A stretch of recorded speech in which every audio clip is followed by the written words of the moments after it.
Hi, I'm Tim. Welcome to our channel and thanks for logging on. Today we're discussing the Patek Philippe reference 5070J. You can see this collector favorite 42mm yellow gold La Manna Bausch powered chronograph on our website. Subscribe to our YouTube channel if you enjoy these videos, and please click on the card in the upper right hand corner of the screen at any time during this video to see our full sales listing for this watch, with additional accessories included in the sale, high resolution images for your desktop, and of course complete pricing details for this Patek Philippe 5070J. Now released in 1998 to widespread acclaim and discontinued at the beginning of 2010, the 5070 gives you vintage flair, and it is true to Patek Philippe's heritage, but in a contemporary case size that wears well relative to modern sensibilities. Now, the watch is clearly inspired by the one-off split seconds reference 2512 that can be seen in the Patek Philippe Museum, but this is in no way a retro watch. Contemporary and beautifully packaged, everything is finished to a modern luxury watch standard. Only 11.6 millimeters thick, the watch is a robust but not overwhelming 48.6 millimeters from lug to lug, so it wears well on my 16 centimeter circumference wrist, but it's also perfectly suited to bigger wrists who perhaps don't have a taste for vintage case proportions. This watch delivers on that count. Now, it also features beautiful refinement in the form of a wonderfully discreet, minimally bolstered, monotone stitch, folded edge, alligator leather strap that's paired with a filigree style Calatrava cross, capping a matching 18-karat yellow gold clasp. Now, the deployant clasp has a nice weight to it, such that if you like to wear your watch loose, this watch has a little bit of a keel. You can see on the underside, a heavy clasp will prevent the watch from moving excessively on the wrist if you wear it loose. That's the benefit of having a big clasp to go with a big watch. Now, you can see the case has enormous grace, beautifully polished on its edges. It's not ostentatious in spite of the size and the high polish. Because of the delicacy of the details, you can see the hairline bevel along the edges of the beautifully soldered lugs, welded on and then finished to remove any evidence of the welding.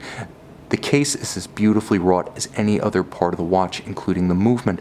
There's a gorgeous double step to the bezel, leading into a dial that combines beautiful golden tones with a matte black base. Now, you can see there is a double track, 60 seconds, and a tachymetric scale. The tachymetric scale can be used with the chronograph to gauge the speed of an object over a fixed distance. You can see it's almost a vintage gilt-style golden print on the black, with beautifully polished yellow gold Arabic numerals and a twin register in vintage fashion, featuring for each constant seconds and chronograph minutes a small railroad-style calibration in its own right.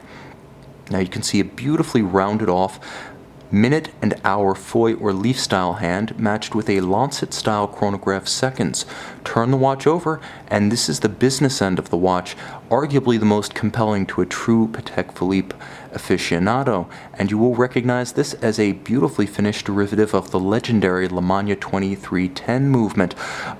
Other variants of its family tree went to the moon. This one became something spectacular, finished by Patek Philippe's artisans and mechanically upgraded. It features a 45 to 48 hour power reserve, but you'll note the Geneva-style capped column wheel. Here's the advantage of a traditional column wheel lateral clutch chronograph. Yes, I hear you saying vertical clutch is more efficient. They don't have the jump upon actuation, but with a lateral clutch, you can see everything from the column wheel that interacts with the horns and levers to the chronograph drivetrain. You can see the yoke coupling to the chronograph center wheel when I engage and disengage, and you can see the primary chronograph driving wheel driving off the main train's fourth wheel. Just before that, you can see the enormous traditional style balance, here rendered with Patek Philippe's signature in-house Gyromax free-sprung architecture. Huge, it's almost 1/3 of the width of the whole movement, and because of Gyromax, it's also robustly resistant to the shocks and vibrations of common use on the wrist. Gyromax taking and holding a more precise regulation with a beautiful Breguet overcoil hairspring for resistance to gravitational or positionally induced timing deviation. Of course, it's also finished to the level you would expect. Everything that has a horizontal plane features gorgeous brushed finish, as well as a wonderfully aligned linear Côte de Genève that runs across the tops. All the screws feature polished heads with chamfered slots. Everything with an edge is beautifully mirror polished and rounded by hand. The anglage is superb. Again, Patek Philippe Cognoscenti miss this movement, and it's easy to see why. It's simply beautiful, and it simply works. Chugging away at 18,000 vibrations per hour, it's hard not to love. This is a compelling modern classic, perfect in size, proportion, gorgeous in its details. You can see it and you can buy it on our website.